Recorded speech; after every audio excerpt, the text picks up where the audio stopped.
Adjusted his tie in the mirror, his reflection calm yet distant. 10 years. 10 long years since high school, the place that taught him not about formulas or literature, but about humiliation. He still remembered the laughter, the whispered words behind his back, the way his old sneakers squeaked in the hallway when everyone else strutted in branded ones. Loser, they used to call him, the single dad who worked nights at the diner after his mom died, who couldn't afford a car or the senior trip. Now, the invitation sat neatly on the marble counter of his penthouse suite, class of 2015 reunion, hosted by Chase Hunter. Chase, the golden boy.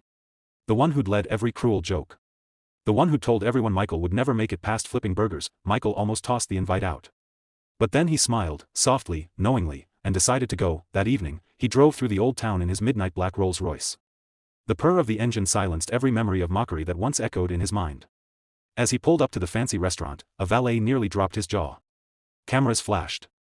People turned, inside, laughter and nostalgia filled the air. Chase stood at the center, perfectly groomed, surrounded by a circle of familiar faces.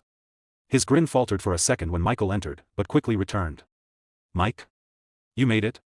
Michael's lips curled slightly. "Wouldn't miss it." Whispers followed, hushed voices, shocked glances. "Is that really him? Wait, he came in that car? No way." Chase raised his glass, pretending warmth. "Everyone, let's welcome our hard-working friend, Michael. Man, last I heard you were still waiting tables?" The room chuckled. Michael smiled, unbothered. "I was," he said evenly, "for a while. Now I own the chain." Silence. You could hear the ice clink in someone's glass that he didn't brag, didn't gloat. He just sat down, the quiet confidence around him more powerful than any speech could be. The classmates who once sneered now stumbled for words. Chase's grin faltered entirely. As dinner went on, stories flowed. Chase talked about his ventures, carefully avoiding how his third startup had failed. Michael, meanwhile, asked about everyone else, their families, their dreams. He listened, genuinely.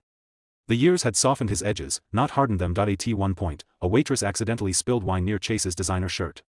He snapped, shouting, "Do you even know what this costs?" Michael quietly rose and handed the young woman his handkerchief. "It's okay," he said kindly.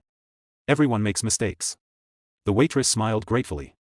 Chase just stared, realizing something. This was no longer the quiet boy he used to mock. As the evening wound down, a few classmates gathered around Michael.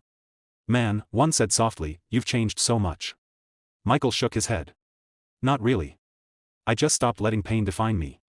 Outside, as he walked to his car, he noticed Chase standing alone under the streetlight. His eyes were tired, his posture slouched.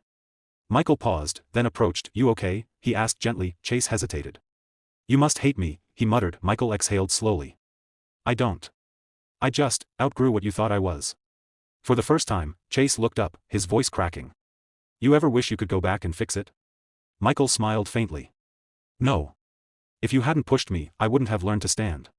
The rain began to fall again, soft and rhythmic.